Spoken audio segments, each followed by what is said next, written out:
We begin with Dynaxiom 3341. It says, knowing when to use skill is a skill.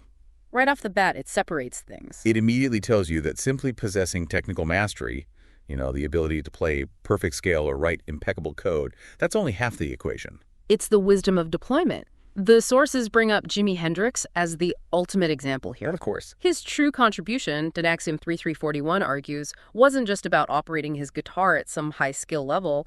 His genius was more, fundamentally driven by the time he lived in, and specifically his revolutionary use of extra musical sounds. Extra musical sounds. So you mean things like feedback, distortion, sustain? All of it.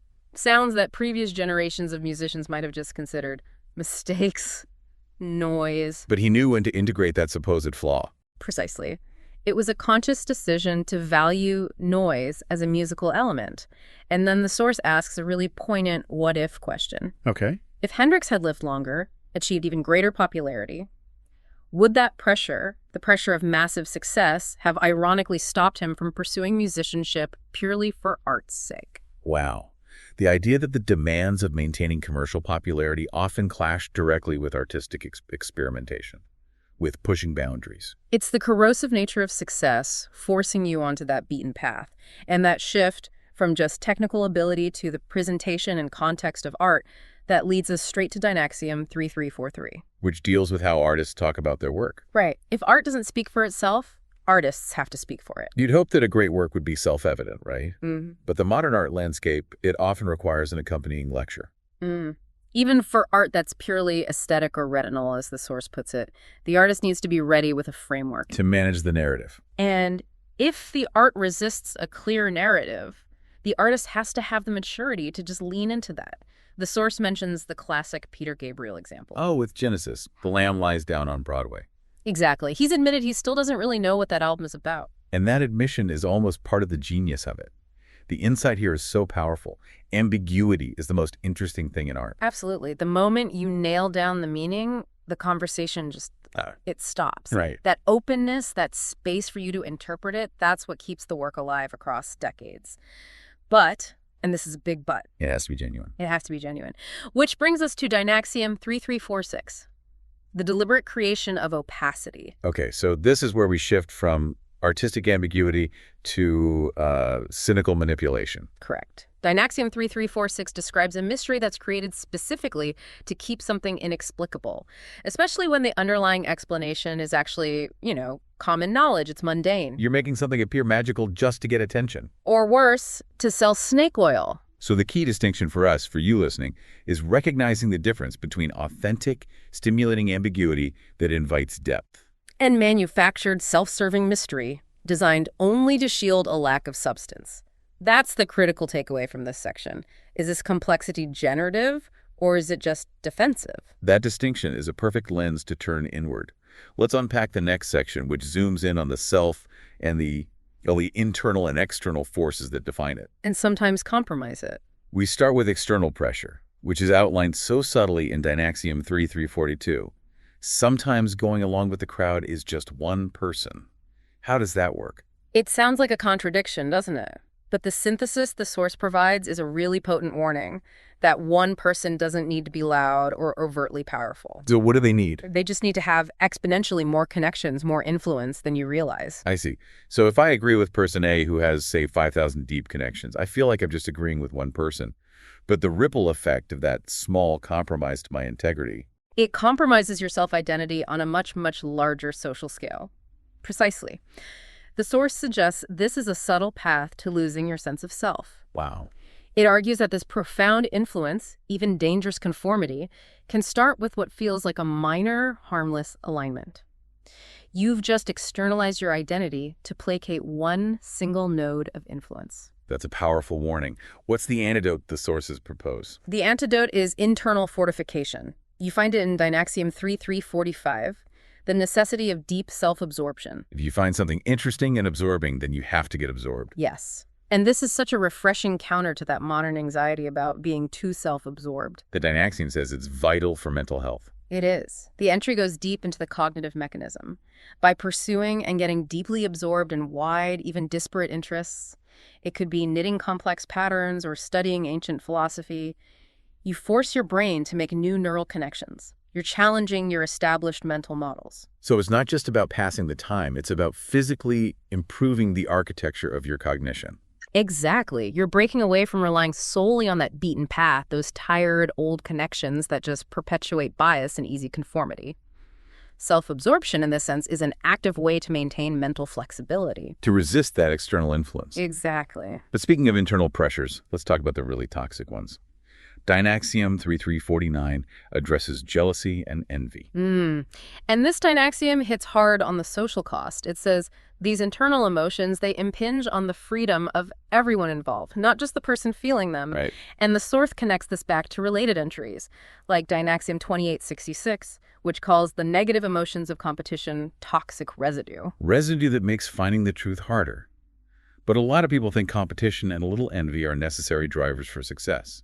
Doesn't competition push us forward? It can, but the source is very clear about the residue it leaves behind. When jealousy takes hold, it's not productive motivation, it's self-limiting, and it tries to limit others. The entry even uses a phrase from an older one, 2276, defining jealousy as the mistaken theft of love. And the metaphor Dynaxiom 3349 uses to describe the effect on the world, that really stood out. When you're envious, you're surrounding others' lives with fences and barricades. It's a profound sociological observation. Your internal psychological struggle, your resentment over someone else's success, becomes an external obstacle for them. You're actively limiting their freedom to move about in their own lives because you resent them getting ahead. That is the true damaging cost of envy. That's a lot to process about the self. Okay, let's move now to segment 3, where we tackle the messy relationship we all have with time, the past, the present, and the future. Always a fun one. How should we relate to the cultural things we've left behind? Dynaxiom 3344 tackles this. Revisiting something re-legitimizes the thing you moved on from. And this creates a fascinating contradiction for you, for the listener. Is revisiting the past just nostalgia, a mechanism to avoid maybe the hard realities or the present moment duds we're living through? Or does the act of revisiting actually confirm that the past was genuinely more interesting in retrospect and therefore truly deserving of being re-legitimized? It leaves you in that space between appreciating genuine value and just escaping the present. Exactly. And speaking of the present moment, Dynaxiom 3347 focuses on temporary cultural phenomena. Right. Slang seizes a cultural moment of youth. This just captures that ephemeral urgency of young people creating a shared language. It's a micro-legacy, a shared identity. They have this collective, almost subconscious understanding that this moment is theirs and it's going to pass. So they embrace it fully, make the absolute most of it while they can. It's youth living in the moment, unburdened, a stark contrast to the most significant philosophical entry in this group. Dynaxiom 3348, Yeah. which arrived in May of 2025. It states, the thing about normals is that they always feel normal when they might not be. That premise just hits hard. It addresses the danger of compromising your integrity in the search for psychological comfort, specifically the comfort of a perceived normal. How the desperate desire to return to an old normal can be insidious. It can lead to fundamental changes in your relationships. It can make you a different person without you ever consciously realizing you made that monumental shift. You feel normal. But your core identity has shifted entirely. Yeah. So how does the source suggest we approach the present moment to avoid this normalcy trap? Dynaxiom 3348 uses a metaphor from film theory, from how sound works. It separates living a diegetic life from the folly of a non-diegetic life. Okay, we need to explain that clearly. What does living a diegetic life mean in a practical sense? Okay, so think of a character in a movie who sings a song. If the other characters in the scene can hear that song, that's diegetic sound. It exists within the world of the story, in the now. So a diegetic life is being fully engaged and accountable to the world as it exists today, That's it. and the non-diegetic life. That's like worrying about the soundtrack playing over the movie that only the audience can hear. It's living with this constant anxiety about future judgment. The source basically asks, why live your life changing your behavior today to prevent criticism in 2050? If you base your present on preventing potential future criticism, you'll regret all the chances you didn't take. You just waste your present. You cease to live in the actual present moment because you're living in a hypothetical judgmental future. Exactly. And this leads to the source's conclusion about previous generations and these huge generational shifts, like the acceptance of neoliberalism. Okay. It states that previous generations accepting it as the norm wasn't necessarily a moral fault. It was a natural result of being immersed in what felt normal. The duty today, then, isn't to blame, but to recognize the pattern so younger generations don't repeat the same unwitting motions. That is the critical takeaway for you. We have to maintain our intellectual flexibility, that's 3345, and recognize if we too are going through some unwitting motions today, accepting a new normal that isn't really normal, that will negatively affect future lives. That sets us up perfectly for our final segment, which looks at the single biggest external force that shapes culture and technology. An event that fundamentally changes what normal even means. We are concluding our review with the sweeping, almost terrifying statement in Dynaxiom 3350. Wars make post-wars possible. This Dynaxiom fundamentally challenges the common narrative that progress is driven purely by, peaceful academic curiosity. Right. It argues that the massive resource allocation and the technological urgency of conflict are the true engines of modernity. And the list of consequences is just staggering. Without the world wars and their aftermath, the source asserts we would have no rock and roll, no Beatles, no pop art. Culture as we know it would just not exist. And it goes so much deeper than culture. We wouldn't have interstate highway systems, massive fossil fuel extraction, the military-industrial complexes. And most critically for our reality right now. No computers, no computer networks, no internet, and therefore no AI. War is presented as the accidental yet essential engine of our entire modern technological framework. The paradox here is stunning. Dynaxiom 3350 asserts that wars don't change our inner lives, our capacity for love or joy or suffering. But they profoundly enhance our ability to express it through the technologies they make possible. So the entire apparatus of the modern music industry, manufacturing vinyl, cassettes, CDs, streaming services. The whole global hit machine. It all relies on industries and infrastructure that were spawned by wartime needs. Our ability to express and consume culture is built on the unintended consequences of conflict. It forces the ultimate uncomfortable question.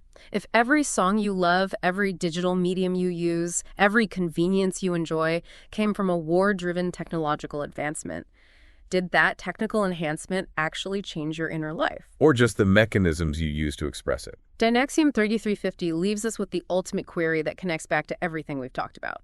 Do inner lives rely on constant technical innovation? That question is the perfect framework to summarize this deep dive. We went from the subtlety of skill in 3D341 and the integrity of art in 3D343. All the way to the massive forces of history in 3350 and the pressures of conformity in 3342. And the central challenge posed by all these sources remains.